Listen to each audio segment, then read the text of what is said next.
Bonjour et bienvenue, je suis Géraldine Massard, sophrologue, massothérapeute et maître Reiki. J'espère que vous allez bien et que vous prenez bien soin de vous et de ceux que vous aimez. Avez-vous l'impression de devoir toujours être la personne forte de la situation, de devoir tenir le coup en toutes circonstances et d'être la personne sur qui on peut toujours compter, même au détriment de votre santé, de votre vie familiale, de vos temps de repos, de vos temps de repas? Avez-vous l'impression de vous être complètement coupé de vos émotions? Ressentez-vous vos émotions, mais aussi les émotions des autres comme une faiblesse? Ou encore, êtes-vous finalement perçu par l'extérieur comme quelqu'un d'un peu froid, d'un peu lisse, d'un peu rigide, parce que vous ne parvenez pas à communiquer finalement ce qui se passe vraiment à l'intérieur de vous et à créer vraiment de l'intimité dans vos relations personnelles? Si vous vous reconnaissez dans cette description, il est fort probable que vous ayez entendu de la part de vos parents au cours de votre enfance le message « Sois fort ». Alors finalement, comment retrouver sa bienveillance, la fluidité dans ses relations avec soi-même, mais aussi avec les autres? Surtout, comment éviter d'aller vers un épuisement ou le burn-out quand on a reçu ce message « Sois fort » pendant l'enfance? Je vous donne des clés et des solutions dans cette vidéo. C'est Ivy Kyler de l'analyse transactionnelle qui a décrit 5 drivers, 5 messages contraignants, 5 injonctions que nous recevons au cours de notre enfance de la part souvent de nos parents qui sont les personnes les plus proches de nous. Alors ces 5 drivers, quels sont-ils? Eh bien, il y a le fait plaisir, le soi parfait dont j'ai déjà fait des vidéos, le soi fort que je vais traiter aujourd'hui et le fait des efforts et le dépêche-toi. Souvent, nous intégrons plus particulièrement 2 de ces drivers, mais cela conditionne en fait notre rapport au monde et notre comportement. Autant cela peut nous pousser à faire de très jolies choses, autant aussi ça va nous envoyer le message étant enfant, puis en étant adulte, que pour être aimé de nos parents ou pour maintenir une relation, qu'elle soit amicale, professionnelle, relationnelle, parentale ou filiale, que nous devons être parfaits, faire des efforts, être forts, faire plaisir ou nous dépêcher. Quels sont les messages que les anciens soient forts ont entendus de la part de leurs parents durant leur enfance? Eh bien, globalement, ça va être tous des messages qui leur demandent de se couper, de cacher ou de garder en eux leurs émotions. Donc, ça va être du style « Mais tu es beaucoup trop sensible, ma petite fille » ou ne pleure pas, hein. Ne pleure pas, je ne veux pas te voir pleurer. Ou sois fort, sois courageux, sois un homme. Un homme, ça ne pleure pas.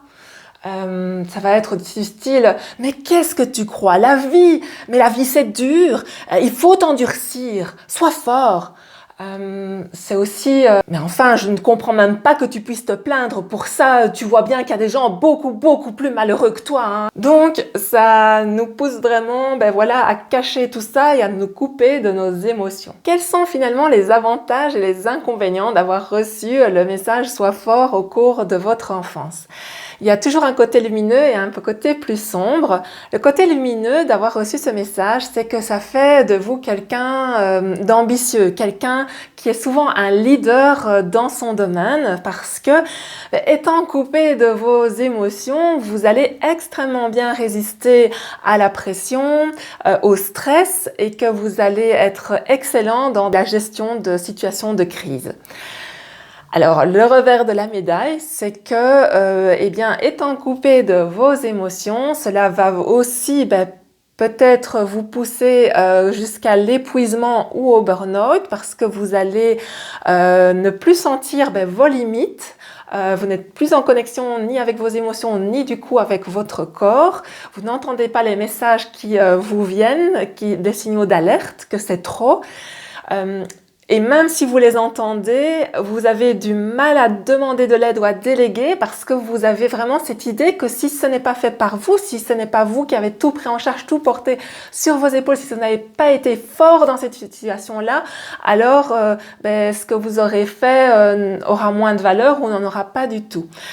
Ça va aussi vous pousser à être quelqu'un qui, dans les relations plus personnelles, va être ressenti comme quelqu'un de plus froid, de plus lisse. Quelle solution apporter à sa vie pour retrouver de la fluidité, de la bienveillance vis-à-vis de soi et puis vis-à-vis des relations avec les autres lorsque l'on a reçu, en étant enfant, le message « Sois fort ». Pour moi, ça passe toujours par une prise de conscience, une mise en lumière de ce qui s'est joué pendant l'enfance, de ce que, en tant qu'adulte, nous portons encore en nous comme message contraignant, et puis de rechoisir, de se rechoisir, de choisir d'autres messages qui vont vraiment porter la vie en nous. En tant qu'ancien Sois fort, tout le défi, ça va vraiment être de faire cette reconnexion à ses émotions et à son corps. Dans votre enfance, eh bien, vos parents vous ont fait passer l'idée que pour être aimé, vous deviez toujours être fort, performant, coupé de vos émotions et de votre corps. En fait, c'est faux parce que pour être aimé, la seule chose que vous ayez à faire, c'est d'être vous-même.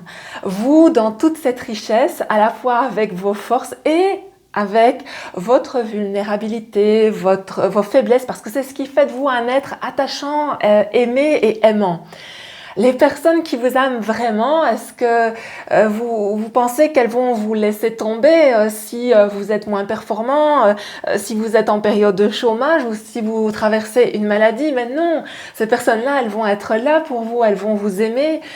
Eh bien, les personnes qui ne vous aiment pas ou qui instaurent des jeux de pouvoir, ça va être l'inverse. Elles vont effectivement vous rejeter si vous n'êtes pas tout le temps fort, si vous ne puisez pas tout le temps dans vos réserves, si vous ne vous épuisez pas. Alors, qu'est-ce que vous avez envie de vivre? Ça, c'est à vous à mettre en place. En tout cas, moi, je vous invite à arrêter de vous épuiser, à vouloir être fort et à tout porter en toutes circonstances.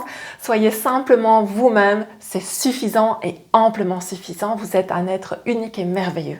Une première solution, c'est d'accepter de voir vos émotions comme une force. Oui, j'ai bien dit comme une force. Je sais, ça va à l'encontre du message qu'on vous a délivré, mais c'est important, c'est une réalité. Être en contact avec vos émotions, ça va vous mettre en contact avec votre corps et ça va vous mettre en contact avec votre intuition.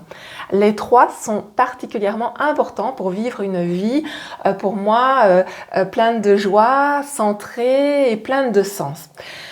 Quand vous avez une sensation, une émotion de joie par exemple, eh bien, dans votre corps, ça peut se manifester par des pétillements au niveau du thorax, par un sourire sur votre visage, des yeux qui pétillent. Si c'est une sensation plus de peur ou de crainte, par exemple vos épaules peuvent se recourber, il peut y avoir un serrement au niveau de votre thorax ou de votre ventre, un visage beaucoup plus fermé.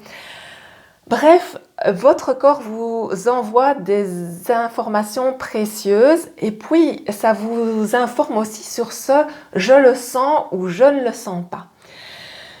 Dans la vie, il n'y a pas que le mental, il y a vraiment ce que votre corps et votre intuition, votre sixième sens vous envoient et c'est vraiment important de vous y fier.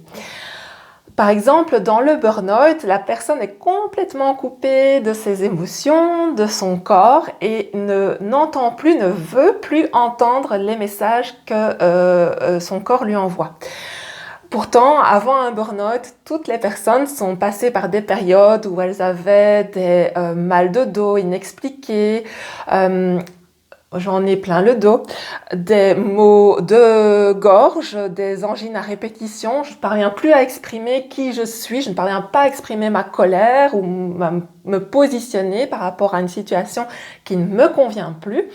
Des maux de tête aussi pour empêcher de trop penser. Ça peut être aussi des torticolis à répétition, ne plus savoir dire oui, de ne plus savoir dire non à une situation. Ça peut être des ulcères, des problèmes de digestion. Justement, qu'est-ce qu'on ne parvient plus à digérer? Votre corps, vos émotions sont vraiment liées et vous envoient une mine d'informations et c'est pour ça que je vous dis que c'est une vraie force. Parce que ça va vraiment vous informer sur un environnement toxique ou des relations toxiques. Et ça va vous aider à mettre vos limites parce que, de nouveau, si vous ne vous rendez même pas compte de ce qui se joue, de ce qui est toxique, vous ne pouvez pas y mettre fin. Et souvent, quand on rentre dans des relations de jeu de pouvoir, de manipulation, le manipulateur, la personne toxique va justement vous encourager à vous couper de vos émotions, à vous couper de vos sensations corporelles parce que ça l'aide à maintenir l'emprise. Reconnecter vos émotions, votre corps, c'est votre force, c'est votre plus belle défense pour soutenir la vie en vous. Alors, un outil hyper intéressant pour cela, c'est à nouveau comme dans une autre vidéo sur les drivers, le livre de Thomas Dansbourg, donc Cessez d'être gentil, soyez vrai, qui est une introduction à la communication non violente et qui vous explique tout ça par rapport aux émotions, à s'être coupé voilà, de ses émotions, de son corps et comment reconnecter tout ça. Je vous recommande vivement ce livre qui vous aidera sur votre chemin. Une deuxième solution pour moi, eh bien, c'est que nos faiblesses, nos vulnérabilités, c'est une merveilleuse occasion de créer des contacts, des relations épanouissantes, authentiques et vibrantes. En anglais, le mot intimité, c'est intimacy. Et ils font souvent un jeu de mots avec into, me, see. Voir en moi. En fait, l'intimité, c'est vraiment laisser l'autre voir en moi. Voir en moi ce qui est beau et puis ce qui est moins beau. Et que l'autre me permette d'avoir accès aussi à ce beau et à ce moins beau chez lui, chez elle. Parce que alors, ça rend les relations tellement plus riches, tellement plus intéressantes, tellement plus vibrantes, tellement plus authentiques, tellement allant vraiment vers le cœur, vers votre cœur, vers le cœur de l'autre personne. Qu'est-ce que vous avez envie de vivre? Si vous êtes cette personne lisse qui ne laisse voir que ce côté « je suis la plus forte, je suis le plus fort, je suis Superwoman, je suis Superman », mais qui est-ce qui a besoin de Superman ou de Superwoman dans sa vie, quoi? On a besoin d'un humain qui est plein de joie, mais qui des fois aussi laisse voir sa vulnérabilité, qui nous laisse l'aider, qui nous fait nous sentir importants de pouvoir offrir notre aide, notre compassion. Si on est toujours dans le contrôle, qu'est-ce que ça donne comme relation? Donc je vous invite vraiment à vous ouvrir à cette possibilité, à cette merveilleuse expérience de pouvoir vous laisser voir à l'autre qui vous êtes au plus profond de vous.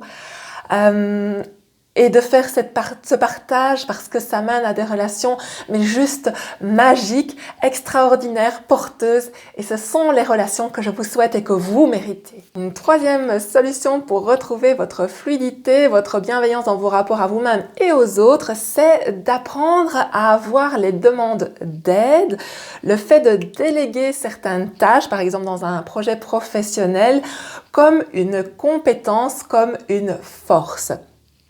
On dit que seul on va plus vite, mais qu'ensemble on va beaucoup plus loin. Et je pense que c'est un vrai message en soi. Apprendre à déléguer, à demander de l'aide, à ne pas aller vers un épuisement parce qu'on veut tout porter tout seul, et que cet épuisement, finalement, ça peut être très contre-productif parce qu'on s'épuise et que finalement, peut-être le projet ne va pas voir le jour. Alors que demander de l'aide, déléguer, trouver la personne juste qui va pouvoir apporter sa compétence à un projet. Mais c'est une très grande richesse de pouvoir repérer ce genre de personnes, de savoir voir qui va pouvoir vraiment apporter cette compétence.